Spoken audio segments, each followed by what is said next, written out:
Welcome everyone! In this video, we are in the Ultra League, showcasing some more fun battles featuring Dragonite! Dragonite as the closer on a team featuring one of my favorite cores to run in the Ultra League, that being the Escavalier Giratina core. I believe it's one of the more powerful cores that you can run in the Open Ultra League, and as for your third, it could be anything that can handle Talonflame. So for this team, we're rocking Dragonite in the back, very powerful, and with superpower can fight back against ice and steel types. And also on this team, we've got Giratina, as mentioned before, the first part of one of my favorite cores. Giratina on this team as the safe swap to obviously provide some much needed bulk to this team, but to also provide an added layer of coverage against Talonflame and Swampert. And also, again, as mentioned before, Escavalier on the lead. Escavalier is amazing, as a lot of people run Dark types on the lead. And Escav can absolutely handle those dark types like Obstagoon and Umbreon. Has some play against Mandibuzz as well, and also handles those large, cuddly walruses known as Walrein, which people are still running. But before we dive into the featured set of the video, we are starting things off with some bonus battles that I thought were tons of fun. Here we go, the Dream Lead Obstagoon. They recognize that, they swap in the Swampert, and it is Dragonite time. There are few better answers, to Swampert in this meta than good old Dragonite. That's because we hardwall this thing like you wouldn't believe. And I do like the non-shadow Dragonite because it comfortably tanks 2 Hydro Cannons and still they cannot farm down. But neither can we. So we will throw a Dragon Claw here after overloading by quite a bit on energy. I don't imagine they shield this, they do not. And because we overfarmed, we are now very close to a superpower, which can absolutely threaten to do a metric ton of damage to Obstagoon as it is double weak. And they shield, that is amazing. And it also lowers our attack, which gives them less farm. We come back in with Escav, and oh, they've got a Flaming Bird of Terror, and they quickly top left as down a shield. There was very little hope of pulling that one off with Giratina. That's going to be a good game, well played. The beauty of this team is not very many people prepare for an Escav lead in this meta. And here we go, picking up a Galvantula. Pretty neutral lead. Gonna actually go into Dragonite because Galvantula leads have to have coverage for a dragon. And here it is. It's usually a Stunfisk, but our opponent is running the large cuddly walrus, and the beauty of superpower is we can hit this thing for super effective damage, and they let that go, allowing us to get to superpower number 2. If they want to hold on the switch, they absolutely have to shield, and they do as they go for the full farm down. That was amazing. Dragonite really puts in the work, and they are at Earthquake energy, and we will shield to preserve some health, and they bait us. My goodness, they baited us. Oh, those Walrein trainers love to bait. That's okay. We are even on shields, and they've got a Trevenant in the back, so we do not intend to shield our Escav. We're just going to look to put the pressure on the Trevenant. They shield the massive Mega Horn. That would have done a lot of neutral damage to Trevenant, as it is not known for its bulk. Gonna let this go. Could definitely be a Shadow Ball. And it is. Does not KO. And now it is Giratina time. Knowing that they have a Galvantula remaining on their team, we're looking pretty good here. We did hit our move to trigger the CMP event, so we do shield the Shadow Ball. But the game does not allow the CMP event to occur. My goodness, guys. Run it back and have a look. We definitely hit our move, but yeah, that's not great, because it would have been nice to get off that damage on the Trevenant. So now, because the CMP event did not trigger when we hit our move, we now have to tank all this, which is fine. But the problem is that they're lowering our attack with every resisted lunge that they throw. We have to farm this thing all the way down because our attack has been lowered by 2 stages. We now need 2 Shadow Sneaks plus Shadow Claws to take out this Trevenant. They do get 1 Shadow Claw through. Gonna throw immediately. They've got another one through. That means that they are at 2 Shadow Claws. We are in Seed Bomb range. So now the question is, can we farm down in 3? And we do, just as they're getting to the Seed Bomb. I don't think Escav would have been healthy enough to farm down, but Giratina comes in clutch, takes the game. That's going to be a good game. Well played. Man, that one really came down to the wire, but Giratina took it in the end. Speaking of Giratina, we've got a Giratina on our opponent's team here. So not the greatest lead in the world. In fact, it is quite awful. But we're going to stay in here to chip with a drill run. And they did build well past the Dragon Claw. It is an Ancient Power, so they are running Ancient Power. That is good to know. So what we're going to do here, get off this damage, and we're going to look to catch the next Ancient Power onto our Giratina here. So we stay in to bring our Giratina in with a health advantage. That is how you play the Giratina lead, and it looks like they're looking to stay in as well. Not sure what they could have in the back. But the fact that they are staying in is quite curious. We did give them a switch advantage here, and they look to catch onto an Escav of their own. So no wonder they were looking to do what we were looking to do in the opening, and that is bring their Escav in onto our Giratina with a health advantage. Smart play by them, but we're just going to throw as many Shadow Sneaks as we can. They do add up, and they do not allow us to get to another one, as Giratina was absolutely putting in the work, getting the Escav quite low. So now we're coming in with Dragonite, because we want to get a nice, healthy farm off of this Escav here. Although it is resisting our fast move pressure with its steel typing, we know that it can do nothing to us, and we can absolutely load up on energy. One of the advantages to farming down a Pokemon with a typing that would resist yours is you get more farm, and now they throw immediately with their Giratina, and they've got a Talonflame in the back. So this is why we run 2 dragons behind our bug steel type Escav for these pesky flaming birds of terror known as Talonflame that are almost always lurking in the back. So this could be Brave Bird. Their play is to go straight Flame Charge, because even from this health range, resisted damage will start to add up on Dragonite, and we are now down a shield. So gonna have to set up a catch here. The beauty of going up against a Pokemon that runs a 5-turn move is that it is quite easy to catch moves, as we do right here, catching the Flame Charge onto our Escav. Had to make this play, guys, to pull this one out. And now we can safely go for a Dragon Claw here.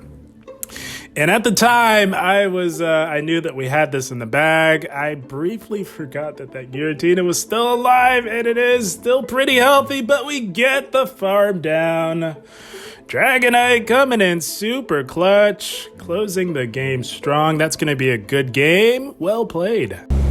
Had a blast with those bonus battles. As we move into the featured set of the video, we are picking up a very, very positive lead in the form of Shadow Wall Rain. This is amazing. They make a play into Trevenant. It's Dragonite time. Dragonite is the best answer to Trevenant on this team, because they have to bait and they have to land a Shadow Ball. We know that, so a lot of them will generally go for it right away, but we decide to call it because we knew that they had to bait, and I had a feeling that they were going to try and bait us to get our shield. So now we will shield the second move, and it is the Shadow Ball, making all the right calls in this match here. And I don't think that was lag there when you saw that they stopped attacking. What I think that they're trying to do is not do any damage, because they want more farm on their wall rain. So I'm wise to them. I'm on to them. I know what they're trying to do. So we're going to debuff ourselves while also doing loads of damage with superpower. That was amazing. And they've got Swampert in the back. It is over, as Giratina absolutely shuts down Swampert. in the 1-to-1 shield in the top left. That's going to be yet another good game. Well played. The Escav Giratina core with Dragonite was really putting in the work in the Open Ultra League, but not on a lead like this. This is not a very good lead for us, so we're going to actually go into our own Dragonite to draw out the hard counter to any sort of dragon in the back. And it comes in the form of a Sylveon. So when they hard swap a fairy and they lock you down with a fairy type, you go for that superpower to drop your defense to give them less farm. And now we're back in with our S-Cab onto this Charmer. Gonna go for the Drill Run, of course. Megahorn would be resisted with the fairy typing. Does a decent amount of damage, puts it into a very nice farm down range. We will not shield their Moonblast as it is resisted. Hurts a little bit because we are not known for our bulk, and these charms, resisted charms, are really adding up. Holy smokes.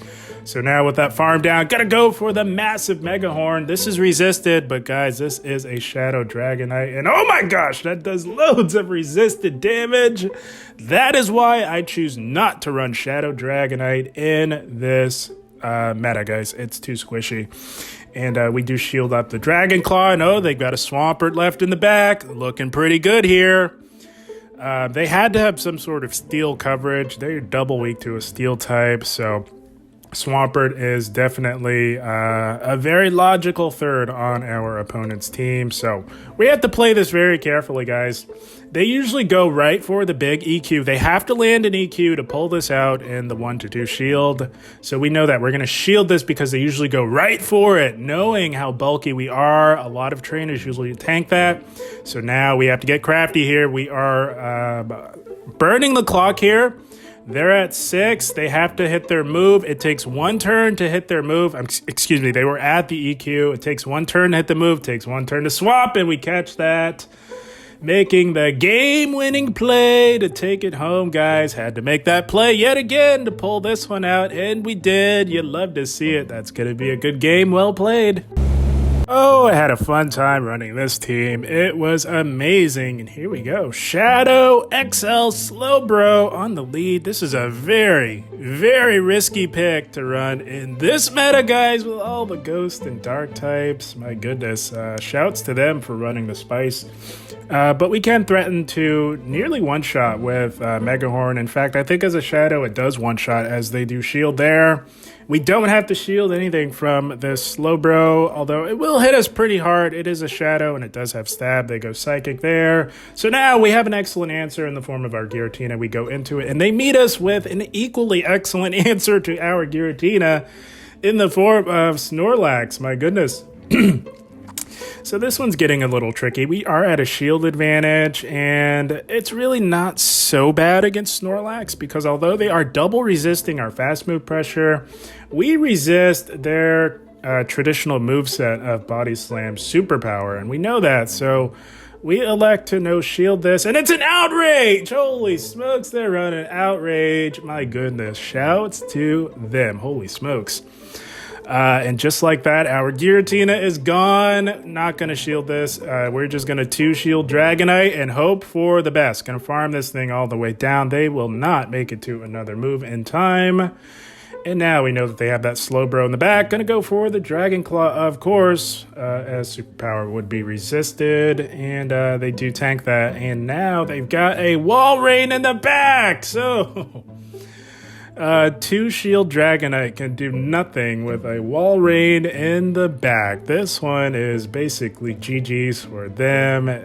We won't even get to use our shields. Unfortunate for us. They had all the right answers to our team. Good game. Well played to our opponent. Hey, you win some, you lose some. That's the name of the game in Pokemon Go Battle League. And here we go, picking up a very positive lead in the form of XL Umbreon. They make a play into a Sylveon, rocking the evolutions on our opponent's team. It is running Quick Attack. It took me a moment. I knew subconsciously that they're running Quick Attack, but decided to stay in a little bit to tank this damage because I let them get too far ahead on energy. So after we tank that, we make the play into Giratina. This is absolutely fine because with our ghost typing, we of course are double resisting these quick attacks. So it's not so risky to come in with Giratina on quick attack Sylveon here. But the switch timers are misaligned. So we got off what damage we could. We tanked the Moonblast, definitely tanked that, no problem. We're sure that they are looking to catch as their switch timer is up. We held on, not going to allow that to happen. Not going to catch a resisted Shadow Sneak on your Umbreon, not going to happen. We go for the Dragon Claw, and we've got another Dragon Claw locked and loaded for this Umbreon. I would imagine their play is to go for a very, very ambitious farm down with Snarls. So we're burning the clock here, guys. We are just throwing Dragon Claws just as fast as we can with optimal timing, of course, so that we could get back into our Escav. Now, we know that they are absolutely loaded. We tank one foul play. We do not tank two, so we do shield the first one. And now we will let the second one go. But again, the switch timers are misaligned. But we throw this knowing, expecting a catch. This is beautiful. We absolutely wanted to get rid of this thing. It's bad news for our Dragonite, even with quick attack, as they do double resist our Dragon Breaths. And they realize they cannot farm down in time. This opponent is brilliant on their count and timing. Very good on them. But we've got Dragonite here to farm this thing down in the top left. Holy smokes. Not sure what they had in the back. I suspect it was a Swampert. Swampert is the only thing that would prompt such a fast top left. But good game, well played nonetheless. Basically, guys, if they have a Swampert in the back on their team, it's an instant win. I suspect that last team had a Swampert in the back, but here we go. Walrein lead, they make a play into a Gyarados. We meet this Gyarados with our Dragonite. So whenever they lead Walrein, and they safe swap Gyarados, you can almost bet the house 9 times out of 10 that there is a third water type in the back, usually in the form of Swampert. So we are playing with triple water in mind. We do shield up the crunch because we want to control the alignment, guys. I'm reading that there's a Swampert in the back. It could be Tapu Fini as well, but generally it's Swampert. Swampert's a lot more accessible on these triple water teams. We wanted to control the alignment at all costs because we don't want that Walrein anywhere near our Giratina. We absolutely want the Escavalier on it. So we are at a shield disadvantage, but that's fine. As long as we can successfully call the bait, we're going to be doing just fine here. And with as much as Walrein trainers love to bait, we're quite comfortable calling this as the bait. And it was the bait. Throwing resisted Icicle Spear to grab our final shield did not pay off for this Walrein trainer here. Gonna go for another drill run here. They did shield the first one. They let the second one go. And now this could absolutely be the EQ. They're not getting our final shield. We're reading Swampert in the back. We let that go. And oh, looky here. It is a Swampert on this triple water team. People are still running this triple water nonsense. It is fine, guys, when you have 2 dragons in the back, as long as you control the alignment and you're seasoned enough to read your opponent's team, you'll do just fine, guys. We tank that EQ. Knowing that we can, we still have a shield. Gonna go for another Dragon Claw. They are fighting the good fight, despite the inevitable here, which is a win for Giratina. We are going for Shadow Claw number 3, and at this health range, we're saying bye-bye to the Swampert, and they have that Walrein left. We Shadow Claw it down. One shield flexing on the opponent, taking it in the end yet again with Giratina. Good game, well played to our opponent. And that is the team, my friends. How about it? I tell you guys, Giratina Escav again, one of my favorite cores to run in the Open Ultra League. They pair together very well. As of course, Escab, very weak to fire types, most notably Talonflame, of course. So Giratina covers that weakness very well, while Escab covers Giratina's weakness to Charm. And you round that out with a very strong Pokemon to run in this meta in the form of Dragonite running Superpower was a bit of a game changer for Dragonite. It really allows it to fight back against what it is weak to, that being Steel and Ice in the Ultra League. And that's a recipe for a lot of success in the Ultra League. Guys, I had a blast. I hope you all enjoyed. As always, I thank you for watching, and keep up the grind. Thank you, guys.